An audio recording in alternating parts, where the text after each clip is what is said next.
26 সালের এই নির্বাচনকে উপলক্ষ করে ধর্মকে যারা পুঁজি করে রাজনীতি করে, এই ধর্মের লেবাসে যারা রাজনীতি করে এবং ধর্মকে ব্যবসায়ী হিসাবে ব্যবহার করে অর্থনৈতিক ভাবে সুবিধা অর্জন করে, বিগত 71 সালের স্বাধীন এই বাংলাদেশের স্বাধীনতা যুদ্ধের যারা বিরোধিতা করেছিল, সেই জামাত স্বাধীনতা উত্তর 56 বছরে এই বাংলাদেশের স্বাধীনতা ক্ষুণ্ণ করার জন্য, এই বাংলাদেশের গণতন্ত্রকে ধ্বংস করার জন্য বারবার ষড়যন্ত্র করে যাচ্ছে।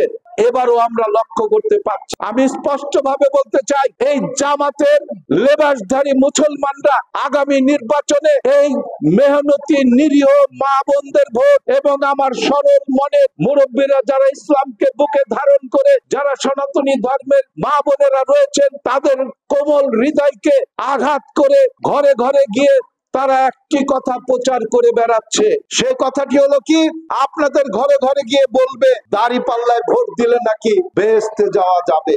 নাউজুবিল্লাহ, দাঁড়িপাল্লায় ভোট দিলে কখনোই বেহেশতে যাওয়া যাবে এটা সঠিক না। আর একটা ব্যক্তিকে কোনোভাবে বেহেশতে দেওয়ার অধিকার রাখে না। এই জামাতের লেবাসধারী ধর্মকে যারা বিক্রি করে অর্থনৈতিক ভাবে সুবিধা অর্জন করে, ধর্মকে নিয়ে যারা রাজনীতি করে, তাদের এই ছল ছাতুরিতে আপনারা ভুলে যাবেন না।